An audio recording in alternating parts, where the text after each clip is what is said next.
Hi friends, welcome to Sunanda's diary. ಇವತ್ತಿನ ಬ್ಲಾಗಲ್ಲಿ ನಾನು ನಿಮಗೆ ತಿಳಿಸ್ಕೊಡೋದೇನು ಅಂತಂದರೆ, ಒಂದು ಇಡ್ಲಿ ಪೌಡರ್ ಮಾಡೋದು ಹೇಗೆ ಅಂತೇಳಿ ತಿಳಿಸ್ಕೊಡ್ತೀನಿ. ಇದು ಇಡ್ಲಿಗೆ ಮತ್ತು ದೋಸೆಗೆ ಎರಡಕ್ಕೂ ಒಳ್ಳೆ ಕಾಂಬಿನೇಷನ್. ಇದು ತುಂಬಾ ಹೆಲ್ತಿಯ ಚಟ್ನಿ ಪೌಡರೇನೆ ಇದು.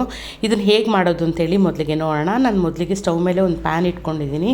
ಪ್ಯಾನು ಸ್ವಲ್ಪ ಬಿಸಿ ಆಗಿದ ತಕ್ಷಣ ಯಾವುದಾದ್ರೂ 1 ಕಪ್ ಮೆಜರ್ಮೆಂಟ್ಗೆ ಅಂತ ತೊಗೊಳ್ಳಿ. ಅದೇ ಕಪ್ಪಲ್ಲೇ ನೀವೆಲ್ಲನೂ ಮೆಜರ್ಮೆಂಟ್ ಮಾಡಿ ತೊಗೊಳ್ಬೇಕಾಗುತ್ತೆ. 1 ಕಪ್ಪಷ್ಟು ಕಡಲೆಬೇಳೆ, 1 ಕಪ್ಪಷ್ಟು ಉದ್ದಿನಬೇಳೆ, 1 ಕಪ್ಪಷ್ಟು ಹುರುಳಿಕಾಳು ತೊಗೋತಾ ಇದ್ದೀನಿ.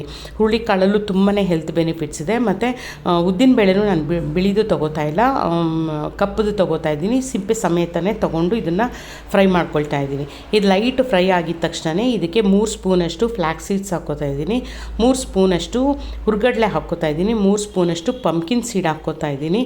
ಇದಿಷ್ಟನ್ನು ಮತ್ತೆ ಇನ್ನೂ 1 ನಿಮಿಷ ಚೆನ್ನಾಗಿ ಫ್ರೈ ಮಾಡ್ಕೋಬೇಕು. ಎಲ್ಲನೂ ಲೋ ಫ್ಲೇಮಲ್ಲೇ ಮಾಡ್ಕೊಳ್ಬೇಕು. ಯಾವುದೂ ಮೀಡಿಯಮ್ ಫ್ಲೇಮಲ್ಲಿ ಇಟ್ಕೊಂಡು ಮಾಡ್ಕೋಬೇಡಿ, ಲೋ ಫ್ಲೇಮಲ್ಲೇ ಮಾಡ್ಕೊಳ್ಳಿ. ಇದಿಷ್ಟು ಫ್ರೈ ಆಗಿದ ತಕ್ಷಣ 2 ಸ್ಪೂನಷ್ಟು ಕಪ್ಪು ಎಳ್ಳು ಹಾಕ್ಕೋತಾ ಇದ್ದೀನಿ. ಬಿಳಿ ಎಳ್ಳು ತೊಗೋತಾ ಇಲ್ಲ, ಯಾಕಂತಂದರೆ ಕಂಪೇರ್ಡು ನೀವು ವೈಟ್ ಎಳ್ಳು ಬ್ಲ್ಯಾಕ್ ಎಳ್ಳು ಎರಡು ಕಂಪೇರ್ ಮಾಡಿದಾಗ ಬ್ಲ್ಯಾಕ್ ಎಳ್ಳು ತುಂಬಾ ಹೆಲ್ತ್ಗೆ ಒಳ್ಳೆಯದು. ಹಾಗಾಗಿ ನಾನು ಕಪ್ಪೆಳ್ಳೆ ಹಾಕ್ಕೊಂಡು ಇದನ್ನು ಫ್ರೈ ಮಾಡ್ಕೋತಾ ಇದ್ದೀನಿ. ಇದನ್ನು ಒಂದು ನಿಮಿಷ ಫ್ರೈ ಆಗಿದ ತಕ್ಷಣ 1 ಹಿಡಿಯಷ್ಟು ಕರಿಬೇವು ಹಾಕ್ಕೋತಾ ಇದ್ದೀನಿ.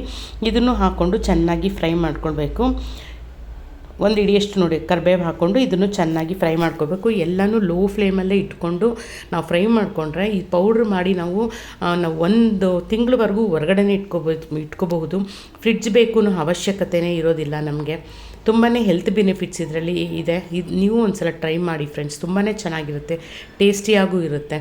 ಇದಿಷ್ಟನ್ನು ಹುರಿದ ಮೇಲೆ ಇದನ್ನು ಒಂದು ಪ್ಲೇಟಿಗೆ ಶಿಫ್ಟ್ ಮಾಡ್ಕೊಳ್ತೀನಿ. ಅದಾದಮೇಲೆ ಅದೇ ಪ್ಯಾನು ಮತ್ತು ಸ್ಟವ್ ಮೇಲೆ ಇಟ್ಬಿಟ್ಟು 1 ಸ್ಪೂನಷ್ಟು ಎಣ್ಣೆ ಹಾಕ್ಕೋತಾ ಇದ್ದೀನಿ. ಎಣ್ಣೆ ಹಾಕ್ಕೊಂಡು ಒಂದು 8ರಿಂದ 9 ಬೆಳ್ಳುಳ್ಳಿನ ಜಜ್ಜಿ ಹಾಕ್ಕೋತಾ ಇದ್ದೀನಿ. ಸ್ವಲ್ಪ ಹುಣಸೆ ಹಣ್ಣನ್ನು ಹಾಕ್ಕೋತಾ ಇದ್ದೀನಿ. ಒಂದು 10 ಒಣಮೆಣಸಿನ್ಕಾಯಿ ಹಾಕ್ಕೋತಾ ಇದ್ದೀನಿ. ಒಂದು ಸ್ವಲ್ಪ ಹಿಂಗೆ ಹಾಕ್ಕೋತಾ ಇದ್ದೀನಿ. ನಿಮಗೆ ಖಾರ ಇನ್ನೊಂಚೂರು ಬೇಕು ಅಂತಂದರೆ ನೀವು ಇನ್ನೊಂದು ಸ್ವಲ್ಪ ಹಾಕ್ಕೋಬೋದು ಒಣಮೆಣಸಿನ್ಕಾಯಿನ. ಇದಿಷ್ಟು ಫ್ರೈ ಮಾಡಿಕೊಂಡು ಮತ್ತೆ ಇದನ್ನು ಅದೇ ಪ್ಲೇಟ್ಗೆ ಹಾಕ್ಬಿಟ್ಟು ಒಂದು ಸ್ವಲ್ಪ ಹಾರೋದಕ್ಕೆ ಬಿಟ್ಬಿಡ್ಬೇಕು. ತಣ್ಣಗಾಗಬೇಕು. ಬಿಸಿಯಾಗಂತೂ ನೀವು ಮಿಕ್ಸಿನಲ್ಲಿ ಹಾಕಕ್ಕೆ ಹೋಗಬೇಡಿ, ಯಾಕಂದರೆ ಬಿಸಿಯಾಗಿ ಹಾಕಕ್ಕೆ ಹೋದರೆ ಮೋಟರ್ ಏನಾದರೂ ಪ್ರಾಬ್ಲಮ್ ಆಗ್ಬೋದು. ಹಾಗಾಗಿ ಫುಲ್ ಕೂಲ್ ಡೌನ್ ಆಗೋವರೆಗೂ ಸ್ವಲ್ಪ ಬಿಟ್ಬಿಡಿ ಇದನ್ನು. ಇದಿಷ್ಟು ಕೂಲ್ ಡೌನ್ ಆದಮೇಲೆ ಒಂದು ಮಿಕ್ಸರ್ಗೆ ಇದನ್ನೆಲ್ಲ ಹಾಕ್ಕೊಳ್ಳಿ.